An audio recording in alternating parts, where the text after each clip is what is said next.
Assalamualaikum warahmatullahi wabarakatuh. Saya Fadwa Nadia Soleha, mahasiswi semester 2 di Institut Darul Quran Jakarta. Di sini saya akan menjelaskan tentang biografi serta buku-buku Ibnu Khaldun untuk memenuhi tugas ujian akhir semester mata kuliah sosiologi. Abu Zaid Abdurrahman bin Muhammad bin Khaldun al-Hadrami atau dengan sebutan Ibnu Khaldun adalah seorang sejarawan muslim dari Tunisia dan sering disebut sebagai bapak pendiri historiografi, sosiologi, dan ekonomi. Karyanya yang terkenal salah satunya yaitu Muqaddimah atau pendahuluan pengantar. Lelaki yang lahir di Tunisia tepatnya 1 Ramadan 732 Hijriah atau setara dengan 27 Mei 1332 Masehi ini dikenal sebagai sejarawan dan bapak sosiologi Islam yang hafal Al-Quran sejak usia dini. Sebagai ahli politik Islam, ia pun dikenal sebagai bapak ekonomi Islam karena pemikirannya tentang teori ekonomi yang logis dan realistis telah dikemukakannya jauh sebelum Adam Smith dan David Ricardo menyebutkan juga teori-teori ekonominya. Bahkan ketika memasuki usia remaja, tulisan-tulisannya sudah menyebar kemana-mana.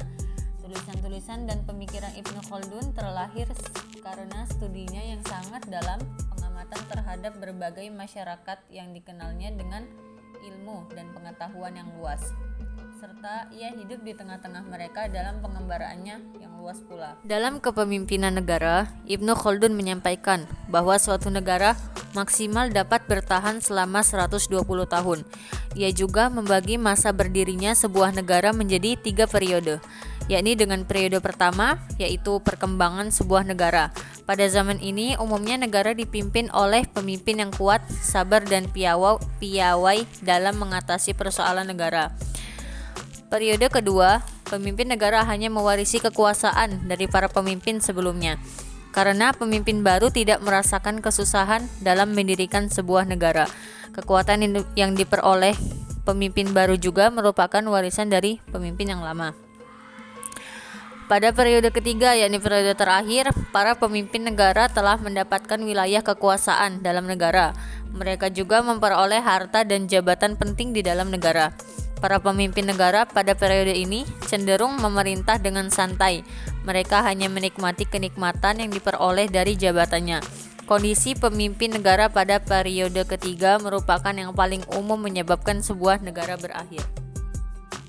Kondisi kepemerintahan. Ibnu Khaldun menyampaikan bahwa suatu negara memiliki 5 tahap kondisi pemerintahan.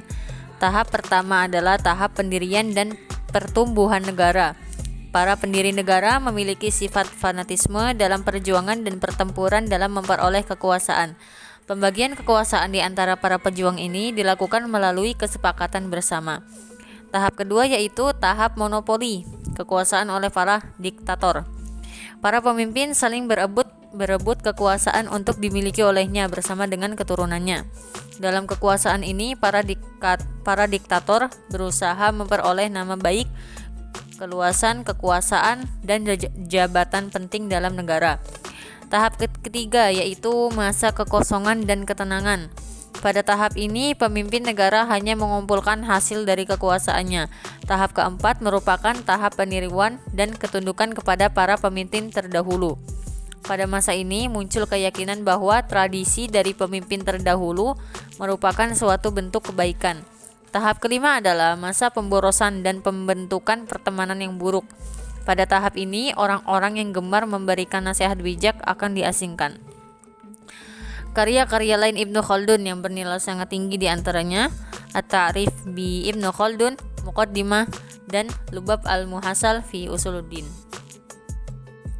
Mohon maaf apabila ada kekurangan. Syukron. Wassalamualaikum warahmatullahi wabarakatuh.